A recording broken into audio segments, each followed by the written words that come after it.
오늘은 출애굽기 3장 1절을 통해서 3장 1절로 마지막 절까지죠. 출애굽기 3강 모세를 부르시는 하나님, 부제로는 소명이라는 제목으로 은혜를 받습니다. 우리 이 나라의 민족을 축복합니다. 우리 한국 교회와 포도원 교회를 축복합니다. 또 우리 제 동영상 설교를 시청해 주시는 동역자 여러분, 신선한 기름으로 축복합니다. 특별히 제 동영상 설교를 들으시는 분 중에서 갈급한 심령들에게는 하나님의 말씀이 열어지기를 주의 이름으로 축복합니다. 또한 치유를 받기 원하신 분들도 역시 치유의 영이 그들을 치료하는 여호와 라파 하나님을 체험하시는 그런 복된 삶이 되시기를 주의 이름으로 축원합니다. 특별히 우리 교회에서는 제가 특별한 안수 기도를 하거나 특별한 것은 하지 않았습니다. 근데 특별히 암 치유 같은 것들도 많이 일어났습니다. 그 이유는 그 하나님의 임재가 있기 때문에, 하나님의 진리의 말씀이 선포되기 때문에 그런 게 아닌가 그렇게 생각을 합니다. 그렇기 때문에 저는 되도록이면은 이 설교 말씀을 하나님의 의도를 드러내려고 하기 때문에 비록 부족한 점이 있다 할지라도 제 동영상 설교를 잘 시청하시면 분명히 하나님의 치유가 나타나게 될 것이고, 또 성경에 눈이 띄어지는 그런 역사가 일어나게 될 것입니다. 여담으로 어떤 목사님께서 그 성경이 없어지면 어쩌냐, 성경이 없어져도 로마서 8장만 기억하면 된다 그렇게 말하시더라고요. 그래서 그건 좀 다른 생각이다, 좀 성경하고 맞지 않다 그런 생각을 해봤어요. 왜 그러냐면은 성경이 없어진다 할지라도 그럴 염려는 없습니다. 성경이 없어질 염려는 절대 없죠. 왜 그러냐면 시편 119편에 보면은 이 하나님의 말씀은 하늘에 굳게 섰다라고 그렇게 말하기 때문에 이 성경의 원본은 하늘에 보존되어 있습니다. 그렇기 때문에 만약에 성경이 없어진다 한다면 하나님께서는 어떤 방법을 통해서도 그 원본을 그대로 필사한 성경을 우리에게 주실 것으로 저는 그렇게 믿습니다. 또 그런 때가 오기 전에 예수 그리스도가 이 땅에 재림하실 것을 믿습니다. 그분은 그래서 로마서 8장만 기억하면 구원받는다, 성경이 없어져도 그건 안 맞습니다. 왜 그러냐면은 성경을 알고 있어야 구원받는 게 아니고, 그 로마서 8장은 구원받은 후에 절대로 구원에서 떨어지지 않는다라는 것을 말하는 것이 로마서 8장입니다. 그렇기 때문에 거기는 구원에 관한 것이 아니고, 한번 구원받은 뒤에는 영원한 구원이 있다라는 것을 말하지, 성경이 없어서 구원받는다 그런 말은 아닙니다. 그래서 성경이 없어진다 할지라도 로마서 8장만 기억하면 구원받는다, 그게 아닙니다. 그러면 어떻게 구원받느냐? 예수 그리스도를 통해서만 구원받지 로마서 8장에 구원해 주는 것은 아니다, 이렇게 말씀드릴 수 있어요. 또한 요한복음 5장 39절에 보면 너희가 영생을 얻으려고 이 성경을 상고하지만 이 성경은 나에 대한 기록이다 그렇게 말합니다. 그렇기 때문에 우리가 영생을 얻으려고 이 성경을 탐구하고 우리가 공부하고 배우는 것이 아니라, 이 성경을 통해서 누구에게 인도하느냐 그러면 예수 그리스도께 인도한다. 그래서 영생을 얻으려면 바로 이 성경이, 너희가 영생을 얻으려고 이 성경을 상고하지만 이 성경은 나에 대한 기록이라고 그렇게 요한복음 5장 39절에 증거하고 있습니다. 구원을 어디서 나느냐 그러면 예수 그리스도 외에는 구원이 없습니다. 그래서 사도행전 4장 12절에 보면 천하에 구원받을 만한 이름을 예수 외에는 주신 적이 없다 그렇게 말씀하고 있습니다. 우리가 잘못된 견해를 설교하는 것은 좀 위험합니다. 위험하죠. 왜냐하면 저 자신도 항상 하나님의 말씀을 증거할 때도 하나님의 의도에서 벗어나지 않으려고 노력합니다. 그런 것처럼 우리가 잘못 가르치고 잘못 증거하면은 그들이 성도들에게는 크나큰 그 구원에 관한 문제가 대두되기 때문에 잘 가르쳐야 된다라는 것은 항상 중요한 것이다. 그렇게 말씀드릴 수 있습니다. 또한 여담으로 말씀드린다면 어떤 젊은 목사님이 한국 교회에 대한 그리고 목회자에 대한 그리고 성도들에 대한 이 설문조사가 있었다고 합니다. 근데 그 목사님의 말에 인용하면 한국의 그 여론조사의 응답이 한국 교회를 74% 정도가 불신한다 말에 믿지 않는다. 그리고 약 73% 정도의 사람들이 주의 정도 믿지 않는다. 그리고 교회 다니는 그리스도인들도 못 믿겠단 말이야. 그런 조사가 74%가 나왔다고 그래요. 전부 거의가 74, 73, 74%대를 이렇게 나오고 있는데요. 그 여론조사를 보면 좀 실망스러운 그런 여론조사다. 그렇게 볼 수 있는데요. 저는 그런 여론조사 속에서도 희망을 좀 봅니다. 어떤 희망이냐면은, 그렇다. 아직도 26%나 27% 정도의 신뢰할 만한 사람들이 있구나.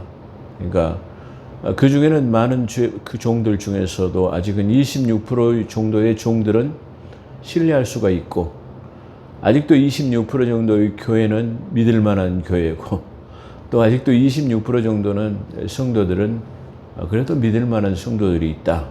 이렇게 생각해 보면은 좀 유한이 되지 않는가 그렇게 생각이 됩니다. 그런 측면에서 그분은 뭐 그런 걸 믿지는 않습니다. 그렇죠. 믿지는 않지만 저와 여러분들이 그리고 동영상 설교를 시청해 주신 분들이 다 세상 모든 것 다 내려놓으시고 그들은 그렇다 할지라도 나와 여러분들만큼은 그 26% 안에 들어가는 믿음의 사람들이 되기를 주의 이름으로 축원합니다. 그 26% 안에 들어가는 교회가 되기를 주의 이름으로 축원합니다. 또 26% 안에 들어가는 주의 종들이 되기를 주의 이름으로 축원합니다. 그렇죠. 구원은 다 받는 게 아니잖아요. 어떻게 보면 아주 소수의 사람들만 구원받을 수 있을지도 모릅니다. 특히 이 시대는 지금 보면은 아주 말씀의 홍수 속에 살고 있지만 그 말씀의 홍수 났다고 해서 많은 물을 다 먹을 수는 없잖아요. 그 많은 홍수 속에서도 참샘물이 필요한 거죠. 목마르다고 바닷물을 먹을 수 없는 것과 같은 이치다 그렇게 생각합니다. 엘리 제사장 시대도 말씀이 아주 희한한 시대, 말씀이 아주 없는 시대 속에서 살았다고 그럽니다. 그런데 오늘날도 말씀의 홍수 시대에서 살고 있지만 진정한 생수와 같은 하나님의 말씀은 좀 부족해 가고 있다라는 그런 생각을 한번 해보았습니다. 자, 오늘 이 앞전 설교의 출애굽기 2장은 모세의 출생과 그리고 미디안 광야로 도피하는 그 도피를 인해서 또한 십보라를 만나게 되고 또 결혼까지를 하는 과정을 말했습니다. 그렇다고 한다면 모세의 출생과 결혼까지의 약 40년간의 기록을 다루고 있다. 이렇게 보시면 될 것 같습니다. 그리고 또한 하나님께서 아브라함에게 약속한 내가 4대 만에 너희를 그 애굽에서 4대 만에 종살이를 하다가 너희를 출애굽시키겠다. 그러니까 우리가 창세기에서 보게 되면 그 요셉이 애굽에 들어가고 70명이 애굽에 들어간 것이 430년의 시작이다. 이렇게 보면 될 것 같고요. 또 지금 이게 모세에게 하나님께서 나타나셔서 이제 소명을 주신 것은 이게 430년, 그 전체적인 430년의 기간이 거의 차 들어간다. 그렇게 볼 수 있고, 그런 시점에서 지금 출애굽기 2장은 아마 그런 측면에서 모세의 출생부터 지금 미디안 광야의 도피, 그 다음에 결혼까지는 약 40년간의 시간을 담고 있다라고 그렇게 생각하면 될 것입니다. 한편으로 보면 이스라엘 백성들의 고통이 하나님께 상달되고 이스라엘 자손들을 권념하셨더라, 기억하셨더라. 권념하셨다라는 말은 기억하고 마음에 새기시고 돌보실 계획을 세우신다라는 그런 뜻이 들어있다라고 말씀했는데, 지금 우리가 보고 있는 성경에는 그 권념을 기억하더라도 그렇게 대체했다라고 말씀드린 적이 있습니다.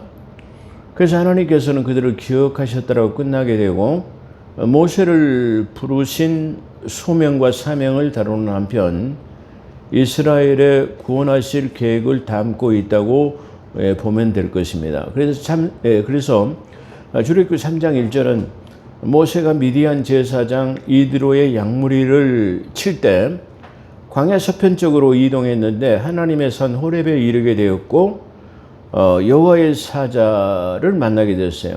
네, 여기서 그 여호와의 사자를 테트라그라마톤이라고 말하는데, 이 말은 여호와 또는 야훼로 그렇게 표현하면 될 것입니다. 어떻게 보면 이 최초로 쓰여지게 되는 이 단어가 아닌가 그렇게 생각해 볼 수 있습니다. 그래서 여호와의 사자 테트라그라마톤이라고 하는 야훼를 만났는데, 떨기나무 불꽃 가운데서 그에게 나타나니 그를 보니 떨기나무에 불은 붙었는데 사라지지 아니하고, 다시 말하면 이 말은 그 떨기나무는 그 이렇게 잡풀이 무성하게 이 잡목 가지가 막 무성하게 이렇게 울창하게 이렇게 크는 나무로 그렇게 표현되어 있습니다. 제가 주석을 찾아보니까 그렇게 이렇게 울창한 그런 나무에 불이 활활 타는데 그 나무는 타지 않고 그대로 있다는 말이요. 참 이상한 광경이다 그렇게 볼 수 있습니다. 그래서 이 떨기나무에 불이 붙었는데 사라지진 않아요. 이지러지지 않는단 말, 타지 않는단 말이죠. 그래서 불은 타오르나 나무는 타지 않고 소멸되지 않는다는 것을 보고, 이에 내가 돌이켜서 그걸 보고는 가서, 아마 돌이킨다라는 말은 어떤 자기 뒤에서 어떤 큰 광경이 일어나는 것을 보니까 그렇게 됐단 말이에요. 그래서 돌이켰다라는 말은 그래서 가까이 돌아서서 그걸 보려고 갔다라는 그런 표현인 것 같습니다. 그래서 이 큰 광경을 보리라. 그래서 떨기나무가 어찌하여 타지 아니하는가 하는 동시에 그렇게 생각하고 그걸 가까이 가니까 그때 야훼께서 그가 보려고 돌이켜 오는 것을 보신지라, 하나님께서 보신지라, 하나님께서 떨기나무 불꽃 가운데서 그를 불러 가라사대 모세야 모세야 이렇게 그렇게 부르신단 말이에요. 그래서 그가 가로되 내가 여기 있나이다. 여기서 부르신다라는 것은 바로 소명, 하나님의 부르심은 콜이 있을 때 그걸 소명이라고 그래요. 오늘날에도 이 소명과 사명에 대해서 조금 잘 혼동되어지는 그런 경우가 있습니다만은 혼용되기도 하죠. 근데 이 소명은 하나님의 콜링에 응답하는 것이 바로 소명. 그 다음에 그 하나님께서 임무를 줘가지고 부르셔가지고 임무를 줘가지고 보냄을 받은 걸, 그걸 사명 그렇게 말해요. 그래서 하나님의 부름에 응답하는 것은 소명이고, 임무를 받아가지고 그걸 수행하러 떠나는 것은 사명이라고 그렇게 부르면 될 것입니다. 그래서 하나님의 부르심의 응답을 소명이라고 말합니다. 테트라그라마톤이신 여호와께서 이리로 가까이 하지 말라. 너가 선 곳은, 지금 여기 있는 곳은 거룩한 땅이니 내 발에서 신을 벗으라. 여기서 거룩한 땅이라는 것은 거룩하신 하나님의 임재에 계시기 때문에 거룩한 것이에요. 그러니까 하나님의 임재가 있는 곳은 거룩한 곳이라는 것은 바로 우리가 하나님 앞에 예배할 때 구별되어진 이 교회는 거룩해지는 거예요.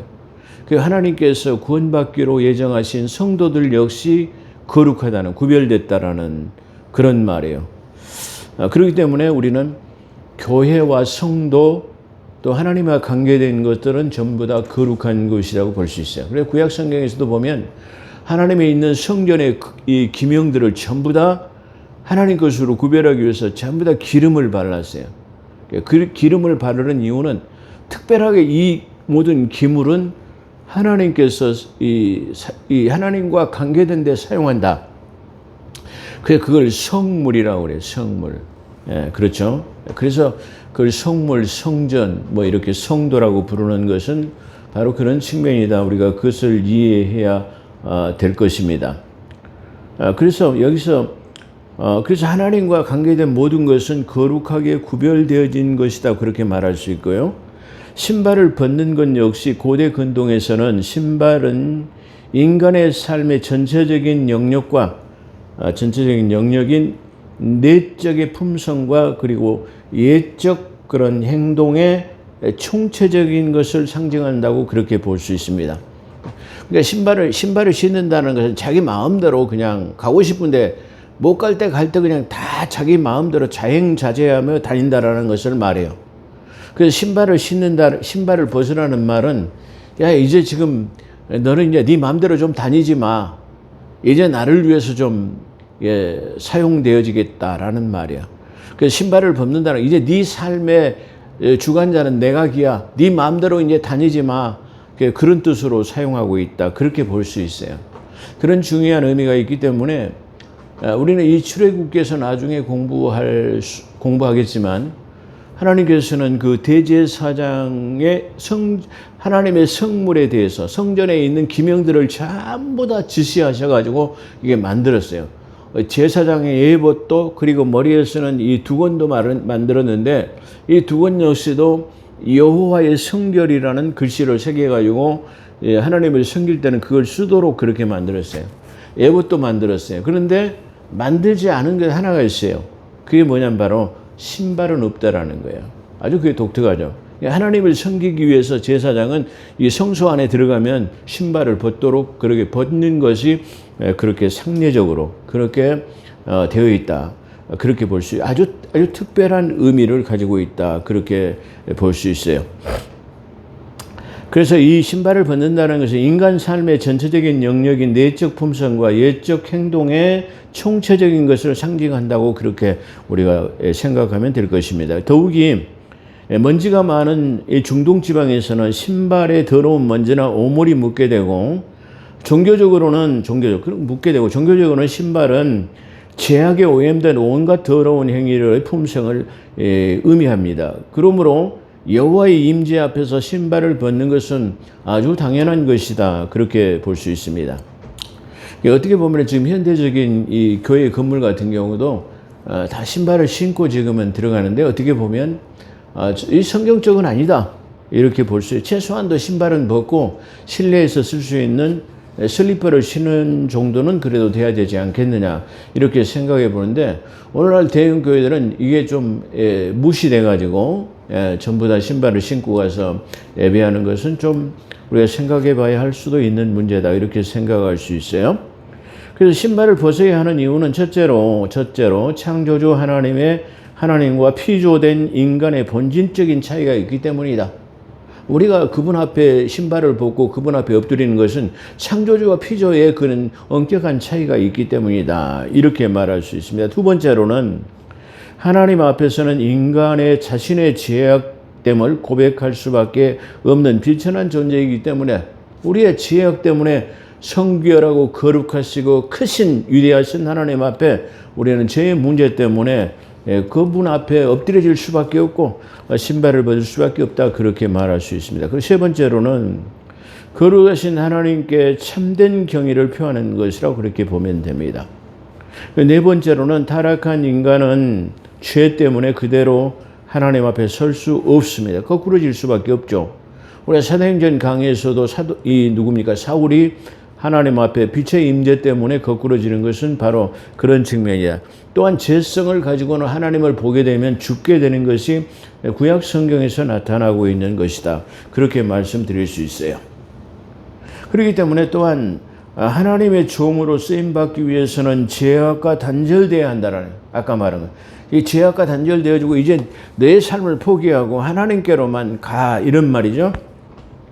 주의 종된 것 그리고 하나님의 사역자로 부름을 받는다라는 것은 세상의 단절을 의미해요.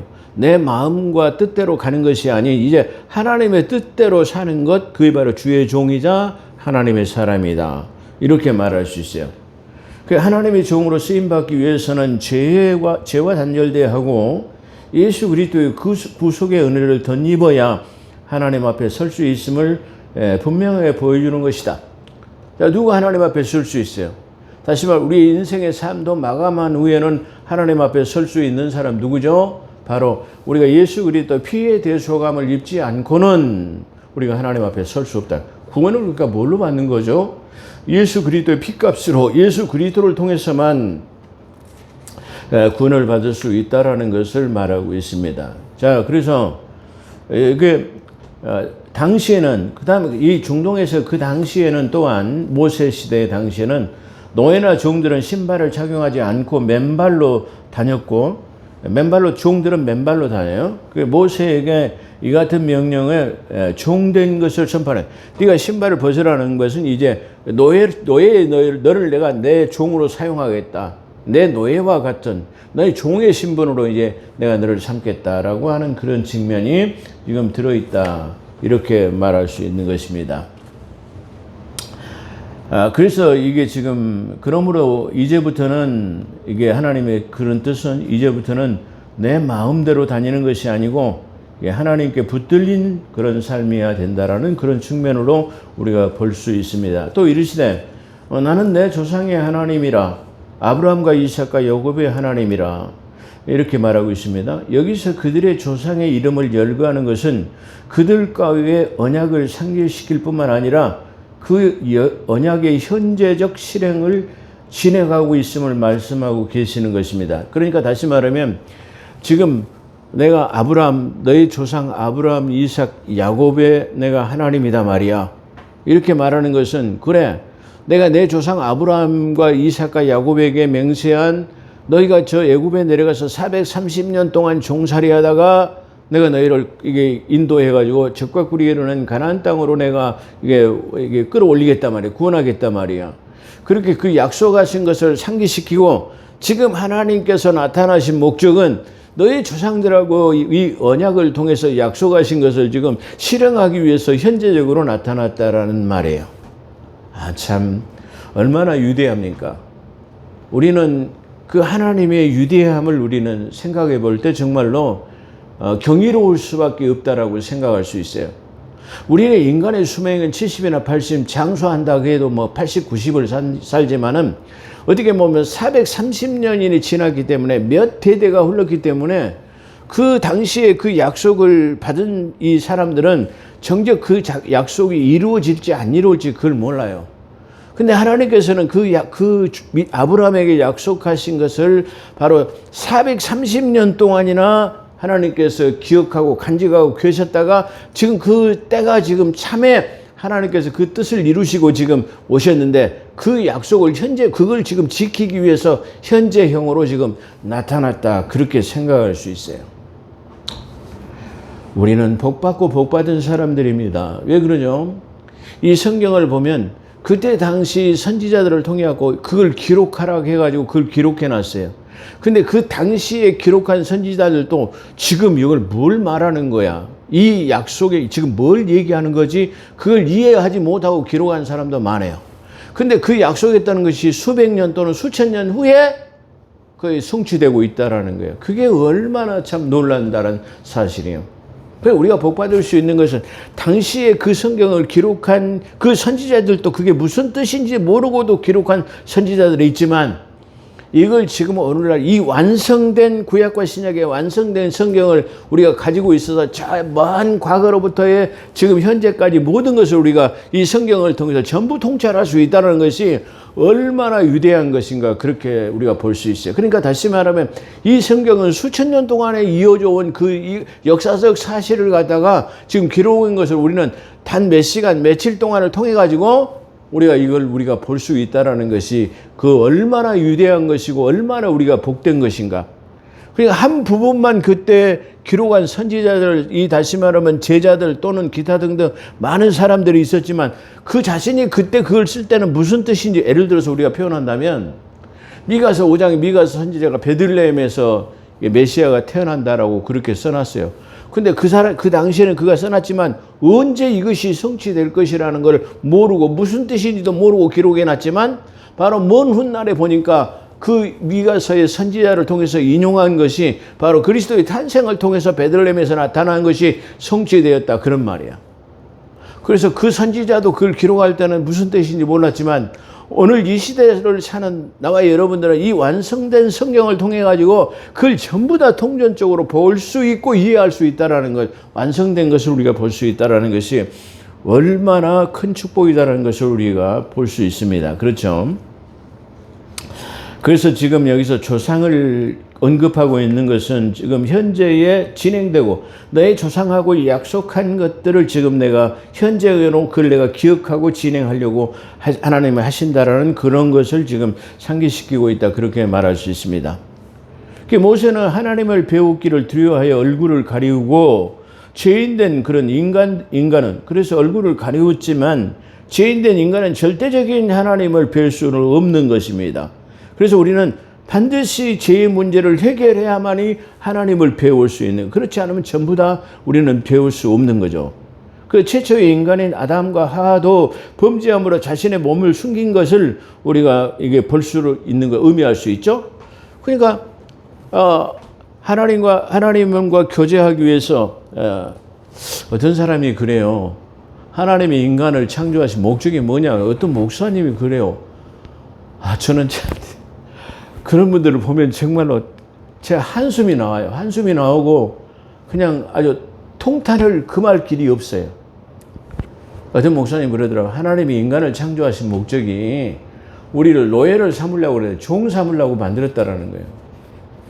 아니, 하나님은 능치 못함이 없으신데 왜 자기와 똑같은 그 형상을 통해서 만들어낸 인간을 갖다가 종 삼으려고 만들었어요? 그거 없어도 천사들이 순종들기 때문에 종 필요 없어요. 근데 그분은 그렇게 말해요.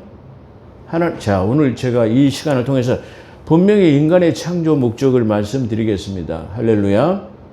하나님께서는 이 창세기에 인간을 창조하시고 그게 나타나는 것을 볼 때 정해진 시간에 하나님과 아담과 만나기 위해서 오셨어요.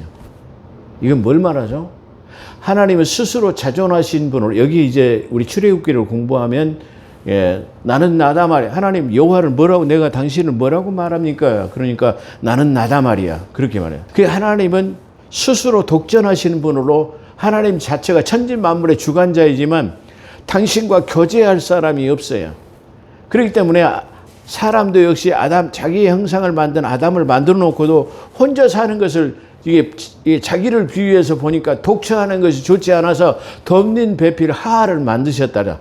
아하, 하나님께서는 우리 창조 목적이 당신의 형상을 통해서 빚으셔서 당신과 교제하기 위해서 만드셨구나라는 것을 창세기에 언급하고 있다. 그런 말이에요. 창세기에 나타내고 있다. 그런 말이에요. 자, 어떻게 나타나냐? 하나님께서는 에덴 동산에 있는 아담을 항상 만나러 오셨어요. 그 정해진 시간 안에 교제하시기에 오셨어요. 그래서 그날 또 서늘한 시간에 어떻게 보면은 하루의 일과를 마친 후에 그런 뜻이죠. 그 어떻게 보면은 그 아담에게 이 모든 이 피조 세계를 네가 다스리고 정복하고 충만해라 말이야.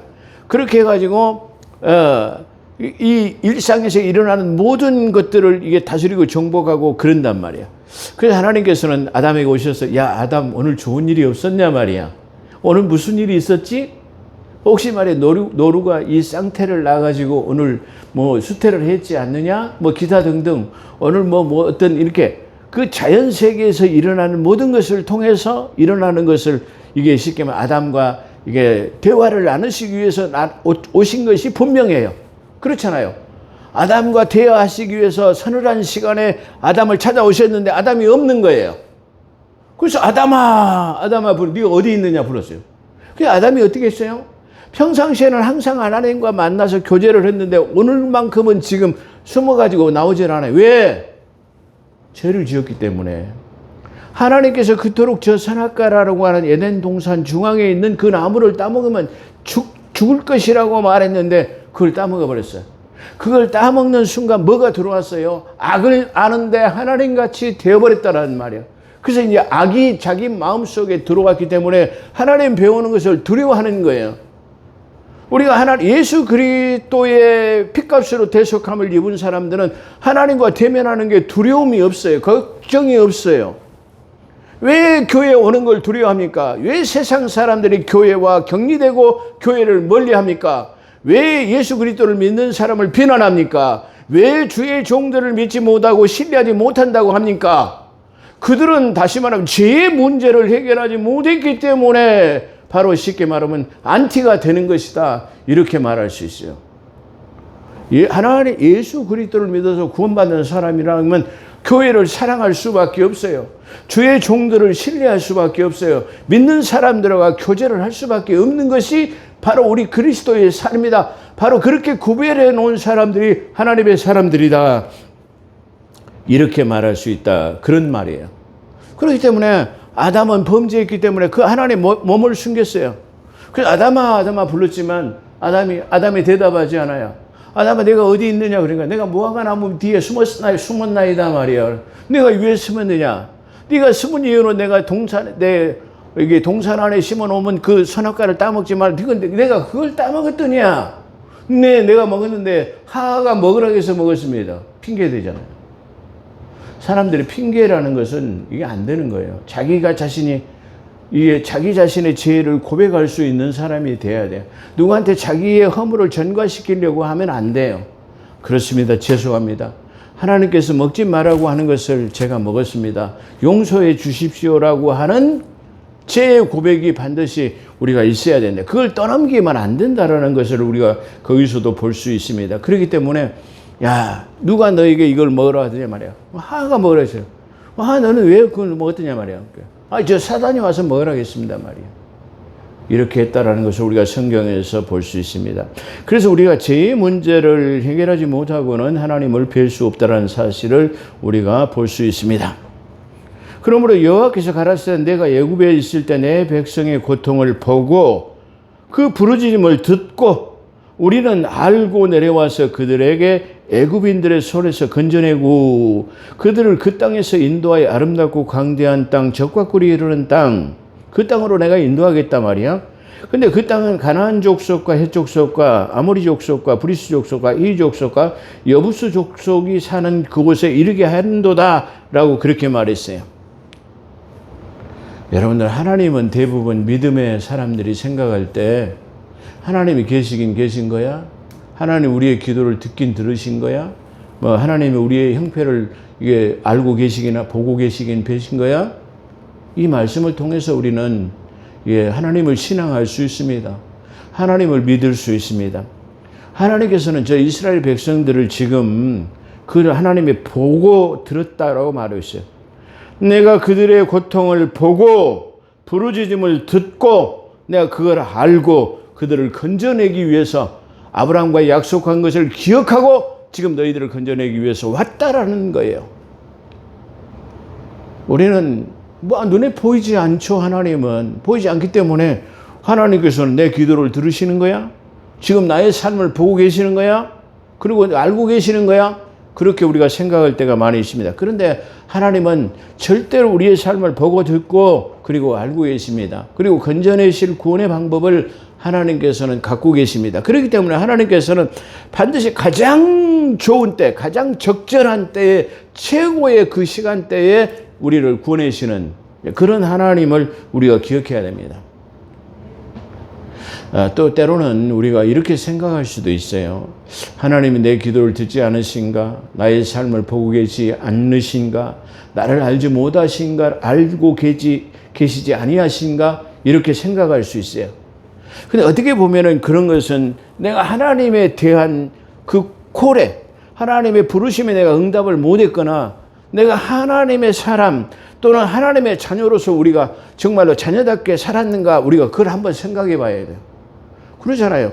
우리가 하나님과 우리의 삶은 가장 비유해서 볼 수 있는 게 뭐냐면 자녀들의 삶을 통해 자녀와 부모의 관계를 생각해 보면 알아요. 그렇잖아요.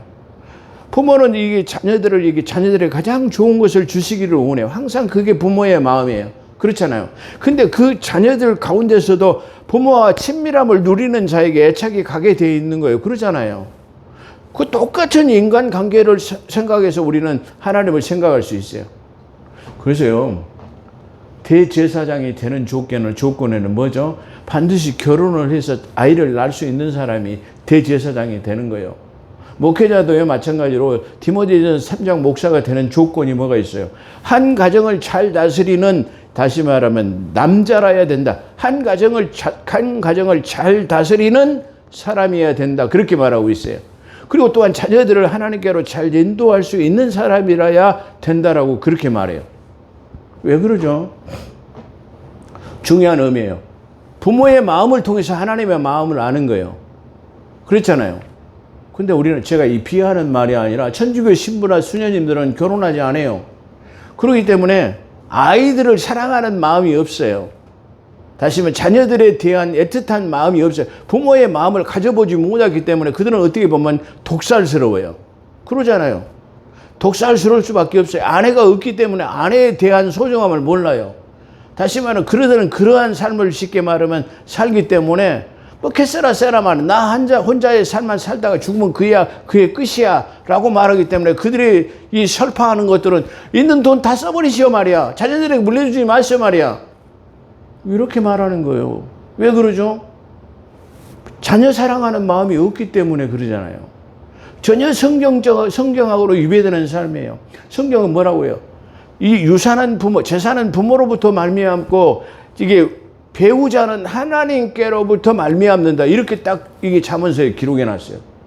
그런데 그러면 그 사람들이 말하고 가르치는 것하고는 성경하고는 모순이 안 맞잖아요.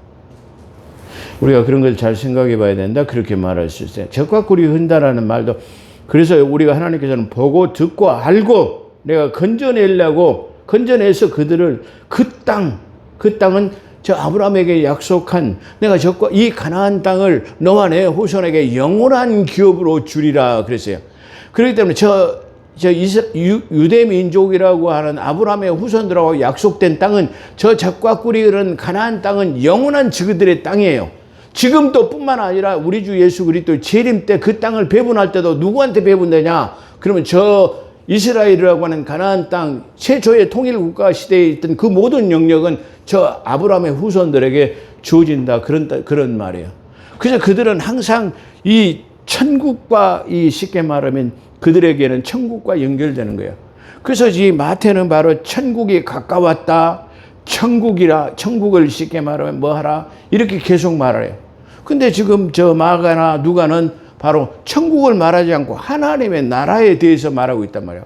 아니, 왜 이렇게 전혀 다르지? 우리가 생각해 볼 수 있는데, 바로 그 메시아의 도래를 통해서 나중에 성취될 수 있는 곳이 바로 천국, 그 땅을 자기들이 영원한 기업으로 물려받기 때문에 항상 그 천국을 바라보고 있다.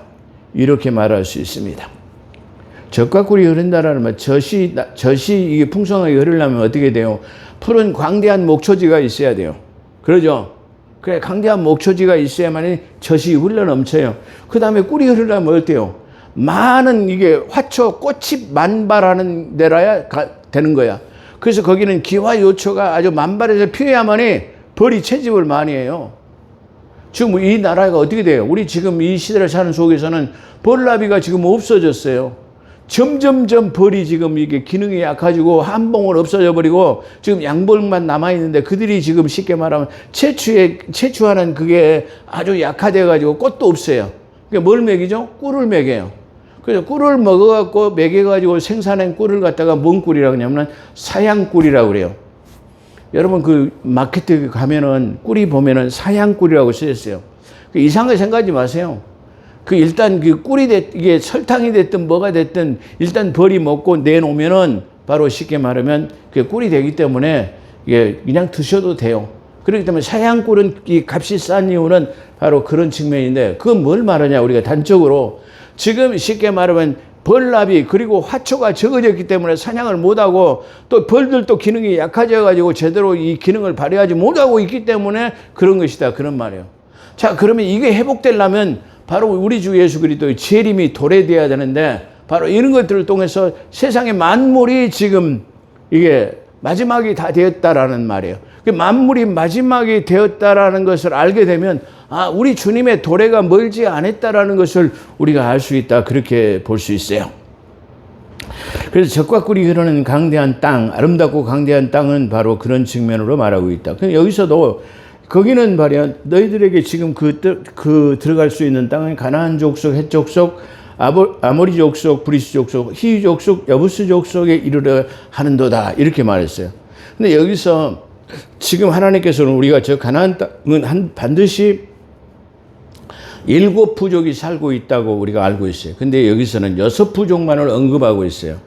근데 신명기 7장 1절에 보면은 기르가스 족속이라고 해서 7 족속을 다 말하고 있어요.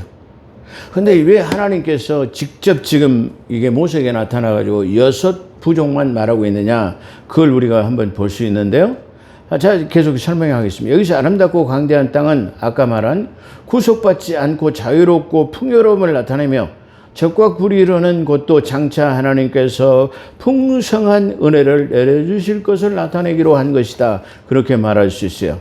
또한 여기서 언급한 대로 여기서는 6 부족을 말하지만 신명기 7장 1절에 보면은 바로 7 부족을 말하고 있는데 거기서 빠진 족속이 기르가스 족속이 빠졌어요.